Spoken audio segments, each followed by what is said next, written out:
My name is Lena. I'm sitting here, my laptop open, the cursor blinking on a blank page. I'm a writer, known for thrillers that keep readers up at night. But today, I'm not writing fiction. I'm writing about me, about where I come from. It's not a pretty story, but it's mine. My mom, Claire Valmont, was a big deal in the TV world. Beautiful, charming, the kind of woman who lit up a room. I remember watching her on TV, admiring how everyone seemed to love her. But that was just one side of her. When I was a kid, I never really understood why I had to live so differently. Born with a hair lip, I had surgery as a baby. But to Mom, I was a mistake, something to hide. "We can't let people see you like this," she'd say, her voice cold, as she adjusted the medical mask on my face. "You understand, right? It's for your own good." I grew up in a big house, but it felt like a prison. I was always alone, except for the nanny, Mrs. Jenkins. She was kind but scared of Mom. Everyone was. One day, I heard Mom talking on the phone. "Yes, she's always sick. Poor thing. It's a severe immune disease," she lied so effortlessly. I knew then that she was ashamed of me, that she saw me as a burden. My dad? He wasn't around much after the divorce. I heard he was living it up with his new family. I used to imagine him coming to rescue me, but he never did. I didn't go to school like other kids. A tutor came home to teach me. "Keep your mask on," she'd remind me, just like Mom. I turned 10 that year. I was sitting in my room, my only sanctuary, when Mom walked in. She looked at me, her expression hard to read. "Mom, if you hate me so much, why don't you just send me to Dad?" I asked. I needed to know, even if it hurt. She laughed, a harsh, cold sound. "And let the world think I abandoned my sick child? No, we can't have that. Better they think I'm a saint, caring for her ailing daughter." That night, I cried myself to sleep. I was just a prop in her perfect world, a secret she was desperate to keep. But I knew one thing for sure. I wasn't going to be a secret forever. I often think about how different my life was from other kids. There I was, cooped up in my room, a mask covering half my face, while they were probably out playing, laughing, living. My world was small, confined to the walls of my room, my imagination the only place I could be free. Every morning started the same. I'd wake up to the muffled sounds of the house, slip on the mask that had become my unwanted companion, and sit down for breakfast. Mrs. Jenkins, our housekeeper and my nanny, would bring it in, her face always wearing a smile that didn't quite reach her eyes. "Good morning, dear," she'd say, setting down my tray. "Your mother left early for a shoot. She said to remind you to keep your mask on." I nodded, used to the routine. It was always like this. Mom was either absent, busy with her glamorous life, or when she was home, I was just a problem she had to deal with. Some days, I'd try to talk to Mrs. Jenkins, to get some glimpse of the outside world. "What's it like out there, Mrs. Jenkins? Are the flowers blooming?" She'd pause, a sigh escaping her. "Yes, the garden is lovely. I wish you could see it." But wishes were useless in my world. As I grew older, the isolation ate at me. I watched TV, saw other kids my age doing normal things, and it burned. I wanted that. I wanted to be normal. But Mom's voice would always echo in my head, "Normal? You'll never be normal." Sometimes, I'd rebel, in small ways. One day, I left my room, mask off, just to feel a moment of freedom. Mom caught me, her face twisting in anger. "What are you doing? Do you want the whole world to see you like this?" she yelled. Her words were like slaps, each one stinging more than the last. "I just wanted some air," I stammered. "Air? You have a window. Use it," she snapped, pushing me back into my room. "You're grounded. No TV for a week." That night, I lay in bed, feeling the weight of the world on me. I was her secret, her shame. She didn't see me as a daughter, just a mistake she had to hide. My only solace was my writing. I poured my heart into those pages, creating stories where I was brave, strong, loved. Writing was my voice when I had none. One evening, Mrs. Jenkins found me scribbling furiously. She watched me for a moment, then said softly, "You know, you're quite good at that. Maybe one day, you'll be a writer." I looked up, surprised. "You think so?" "I know so," she said, a rare firmness in her voice. "You've got talent, and more importantly, you've got something to say." That stuck with me, gave me a glimmer of hope in my dreary world. But hope was a dangerous thing. It made me want more, made me dream of a life where I wasn't just the girl behind the mask. I started to imagine what it would be like to leave this place, to find a world where I wasn't just a shadow. Sometimes life throws you a lifeline when you're drowning in despair. That's what happened to me one dreary Tuesday, a day that felt as gray as my thoughts. Everything changed with a phone call. The phone, an old relic, hardly ever rang, so when it did, it jolted me. Mrs. Jenkins answered, her face turning pale as she listened. Then she came to me, her voice barely a whisper. "It's your father."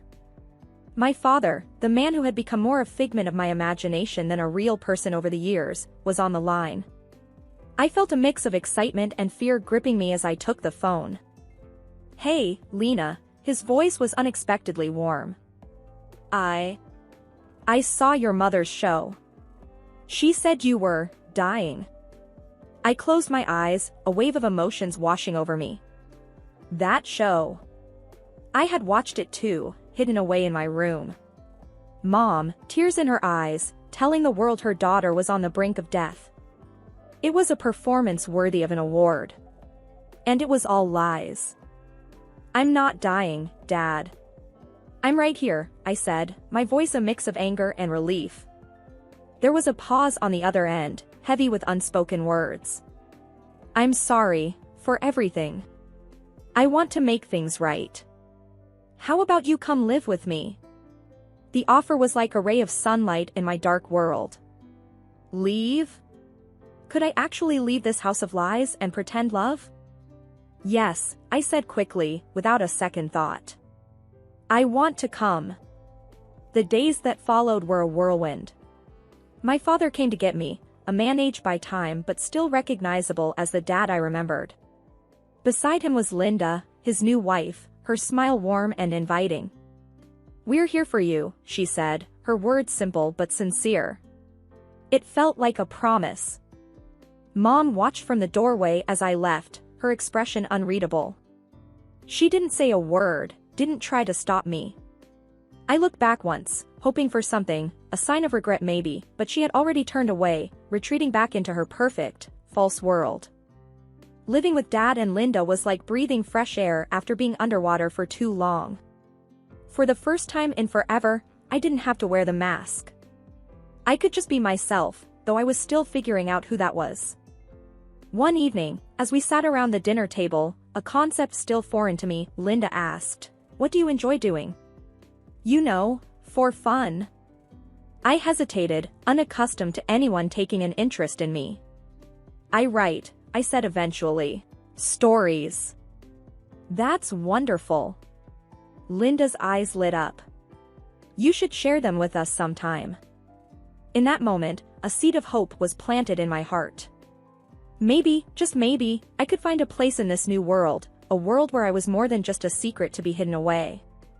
Stepping into life with Dad and Linda was like walking into a different world, one where I felt like I belonged, like I was part of a real family, not a facade built on lies. One evening, Dad sat me down. There was a look in his eyes, a mix of concern and hope. "We've been thinking," he began cautiously, "about getting you the best care, to help you move forward." I instinctively tensed up at the mention of doctors. "I'm tired of doctors," I replied, the words coming out sharper than I intended. He nodded, understanding my apprehension. "It's not just about appearances. It's about healing, inside and out. We want you to be happy, truly happy." Linda added softly, "You've been through so much. It's time you had a chance to heal completely." Their words sank in, and I agreed to it. We found a top-notch clinic, and the surgeon there, Dr. Avery, was different from any I'd encountered. He didn't just see a patient, he saw a person. The day before the surgery, he said to me, "Remember, this isn't about changing who you are. It's about helping you see yourself in a new light." The surgery was more successful than I could have hoped. For the first time, when I looked in the mirror, I didn't feel disgust. I saw a reflection that surprised me. I even bore a resemblance to my mother, her beauty that I never thought I could share. But it wasn't just about the physical change. The real journey was the therapy that followed with Dr. Klein. It was about untangling the web of emotions and scars inside me. In one session, I found myself breaking down.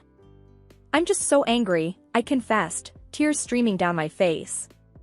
Angry at my mom, at the world, at myself.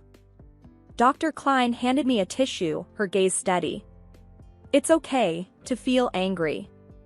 But remember, you also have the power to let go of that anger, in your own time." It was a long, tough climb, but slowly, I started to feel a shift inside me. The anger began to ebb away, replaced by something calmer, more like peace or perhaps acceptance. As the days passed, Linda noticed the change. "You're smiling more," she remarked one evening, a note of happiness in her voice. I touched my face, almost in wonder. "Yeah, I guess I am. It feels right."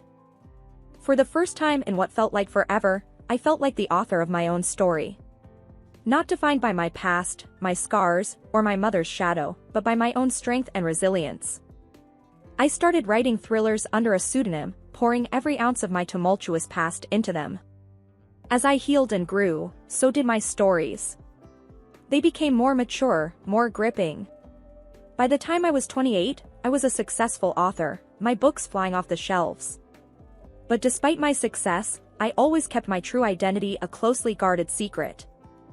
Then, out of nowhere, the past called me. Literally. I was at home, scribbling notes for my next book, when the phone rang. Dad answered and, after a brief conversation, his face clouded with confusion. "It's for you," he said, handing me the phone. "Something about a TV show." I took the phone, my heart skipping a beat. "Hello?" "Hi, is this Lena Holmes?" a chirpy voice asked. "I'm calling from Straight Talk, hosted by Claire Valmont. We're huge fans of your work and would love to have you on the show." Claire Valmont. My mother. The words hit me like a wave, leaving me momentarily speechless. I'll think about it," I managed to stammer out. After hanging up, I turned to Dad and Linda, who were both looking at me with concern. It was Mom's show. "They want me as a guest." Linda's eyes widened. "Oh, my. Are you okay?"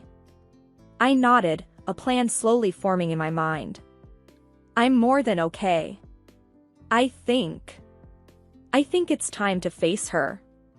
To show her, and everyone else, who I really am." Dad looked worried. "Are you sure? That's a big step." I felt a surge of determination. I've never been more sure of anything. It's time she knew the truth. So, I called them back and agreed to go on the show. As the day approached, my nerves were a tangled mess, but underneath it all was a steady current of resolve. I was ready to take back my story.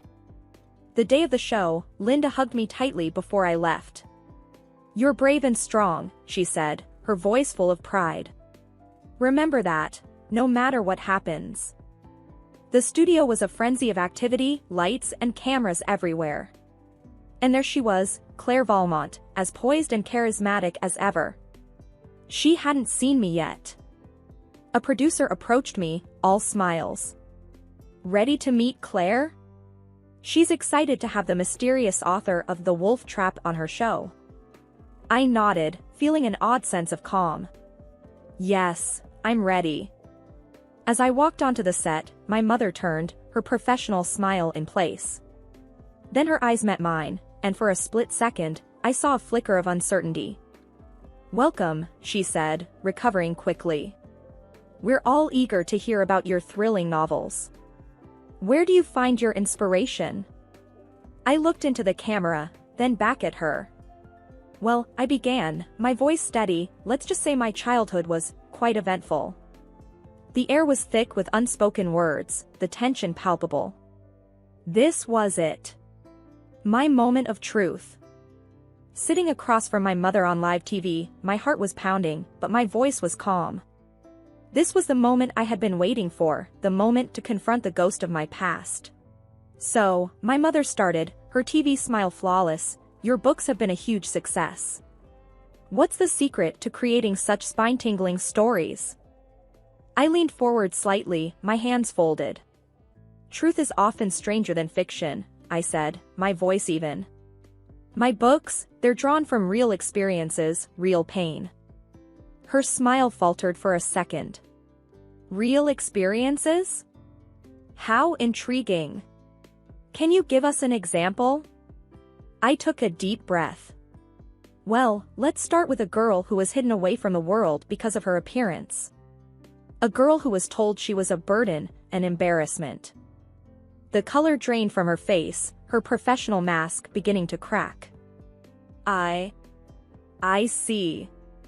That's quite a dark inspiration." I didn't back down. "Yes, it is. That girl was me, Claire. And you are the mother who hid her away." The studio was dead silent. You could hear a pin drop. My mother's face was a picture of shock and disbelief. "What are you saying?" she stammered. "Do you know who I am?" "I know exactly who you are," I replied firmly. "You're Claire Valmont, the woman who told the world her daughter was dying, just to gain sympathy. The woman who locked her daughter away because she couldn't bear the thought of having a child that wasn't perfect." Her mouth opened and closed, but no words came out. She looked around, as if seeking an escape. The producer tried to intervene. "I think there's been a misunderstanding." "No," I cut in, turning to the camera. "There's no misunderstanding. For years, I lived in a shadow, hidden away, my very existence denied. But not anymore." I could see the panic in my mother's eyes now.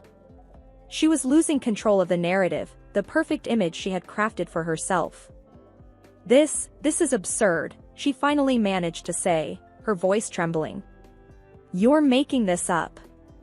Why would I do such things?" "Because to you, image was everything. And I didn't fit that image," I said, my voice steady but heavy with emotion. "But I'm not that scared little girl anymore. I'm here to tell my story, the real story." The show cut to a break, the tension in the studio palpable. My mother was speechless, her facade shattered. For the first time, I felt like I was in control, no longer a victim of her lies and manipulation.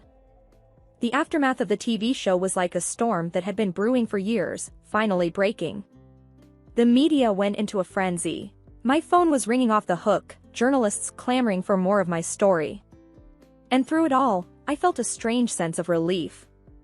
The truth was out, no longer a burden I carried alone. The next day, Dad and Linda were glued to the TV, watching the news coverage. "You've started quite the firestorm," Dad said, his voice a mix of concern and admiration. Linda nodded, her eyes on the screen. "But you did what you needed to do. We're proud of you." I sat with them, watching as my mother's once flawless image was picked apart.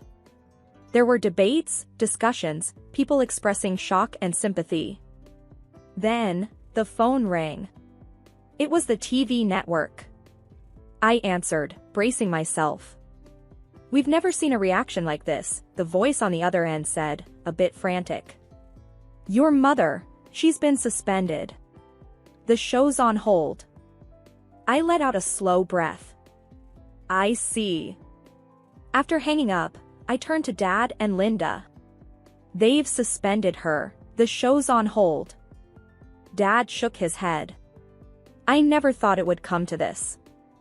I didn't either, I admitted. But maybe now she'll understand the impact of her actions.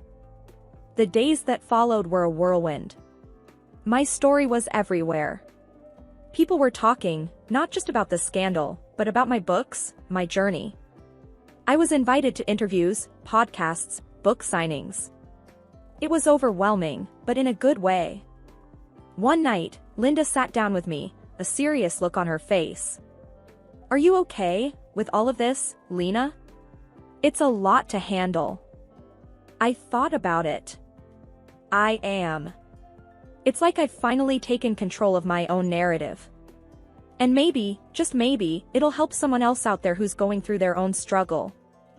As the dust settled, my mother's career took a hit. She became reclusive, shying away from the public eye. It wasn't my intention to ruin her, but I couldn't help but feel a sense of justice. Dad hugged me one evening, a bit of sadness in his eyes. "You did what you had to do. And we're here for you, no matter what." "Yeah," I said, feeling a sense of closure. It's time to move forward, to keep writing my story, but on my own terms. After the whirlwind of the confrontation and its fallout, life started to settle into a new kind of normal.